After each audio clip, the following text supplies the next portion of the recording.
John Walters is back in Vancouver, or at least he's talking about Vancouver once again, and the American drug czar just can't keep from seething about what he calls the moral pollution that's coming out of Vancouver, as typified by my t-shirt, where even our hockey team, this is a very similar bit of a parody on the original Vancouver Canucks logo with the C and the V, and only this V instead of a hockey stick's made of a joint. And yes, not even our vaunted hockey team is sacred from the infiltration by the cannabis culture. And that's what John Walters is raving on. Except, and this is certainly a reason for everyone in the United States to get out and vote against the Bush administration. The drug czar lies in every single sentence he says. And you know, some of you have been watching this on the homepage of Pot TV, and you're probably already aware of what a liar John Walters is. But now, think about it, Americans. This guy is attacking a neighboring country, and he's commenting in many insidious ways. He wants to set,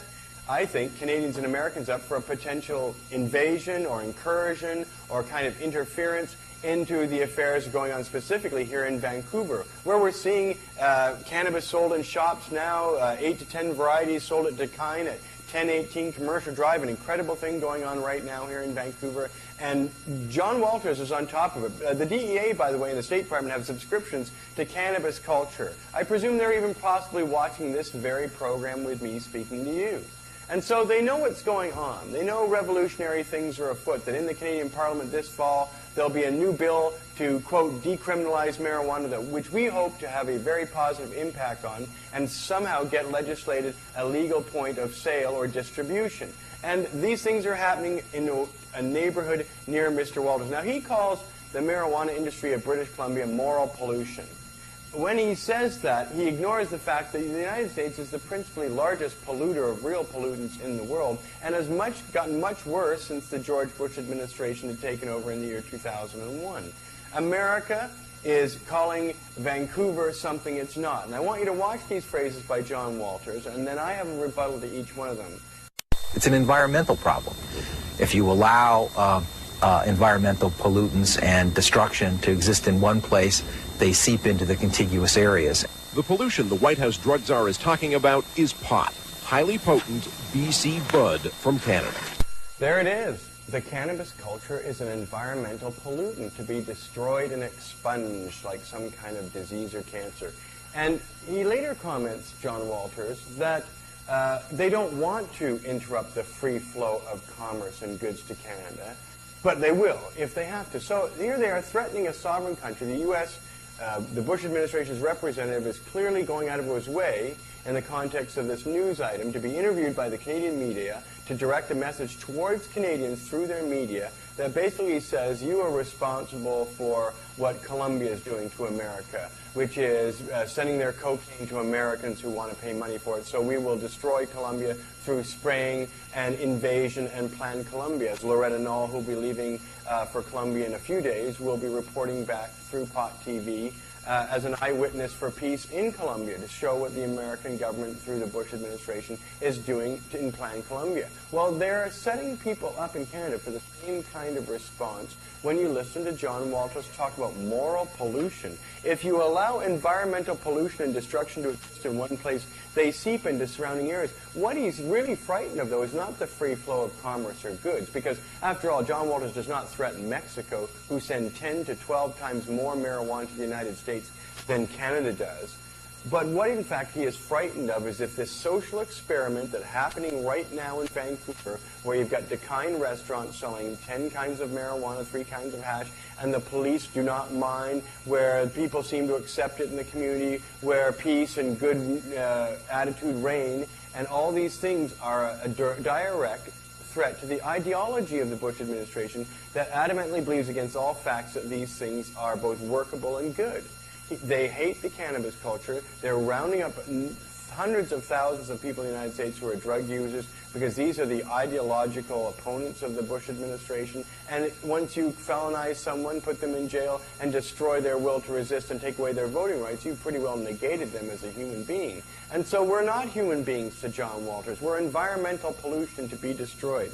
Now, the irony is, of course, is that the Bush administration, through its wars in Iraq, and through the militarization of much of the earth and all the fuels and ammunition and things being used in the current conflict in Iraq, probably the United States government is responsible for more pollution in the modern era through plutonium uses, nuclear uses, coal-fired generator uses, which the Bush administration has done great efforts to deregulate and allow the firing of very dirty, stinky, coal-driven energy plants. And so the United States is responsible for the real pollution. A lot of it comes to Canada. We're not a very populated country, and we're not a very industrialized nation per capita. It's a very clean country by and large, and a lot of American pollution does come into Canada. So it's quite shocking to hear the drug czar really frightened of the ideology of freedom. The freedom that's coming out in Vancouver, the freedom when the Mayor Larry Campbell of Vancouver comes to our conference and demands that marijuana be legalized. When New Democratic Party Jack Layton comes to my home last October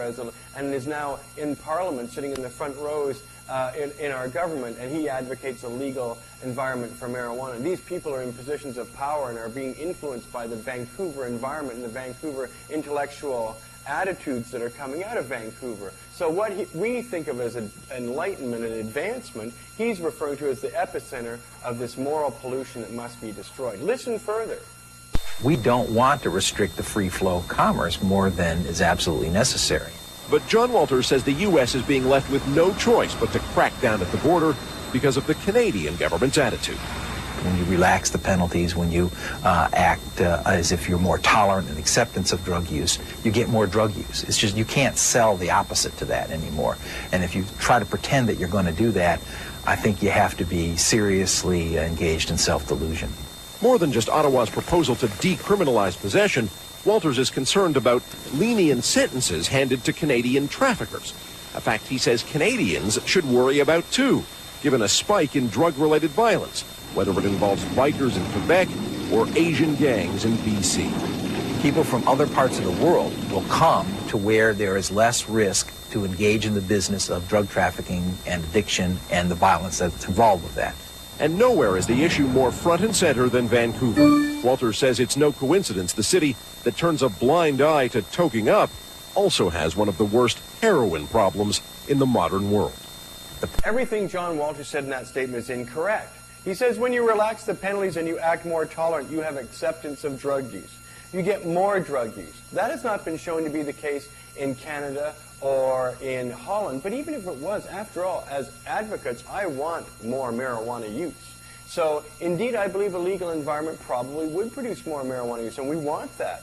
I believe, though, that prohibition of all other drugs propels their use, and we've certainly seen that with crack cocaine, methamphetamine, all the list of American drug problems that have increased because marijuana is too expensive, and so other cheaper, more addictive drugs are being sold to Americans, and with great tragic results. And yet, the United States has had one of the worst drug use problems in the entire world over the last 20 years during a period of extreme prohibition in America. Remember, the price that John Walters is willing to pay is to have an unprecedented large number of people in jail for drug use. In the United States, the Americans arrest and have in jail 1 out of every 150 people in their country. In Canada, we arrest and jail only 1 in every 700 Canadians. The United States arrests people in almost a 5 times greater amount, and many of these people are in for drug crimes. It's estimated that 500,000 people in the American prison system today, of the over 2 million people in the American prison system, are in fact there as victims of the drug war. Sellers, growers, cultivators, manufacturers of marijuana, cocaine, and other drugs. That number, 500,000, requires a gulag of prisons across America. And this is the kind of world that he is envisioning for Canada, that he thinks we should embrace.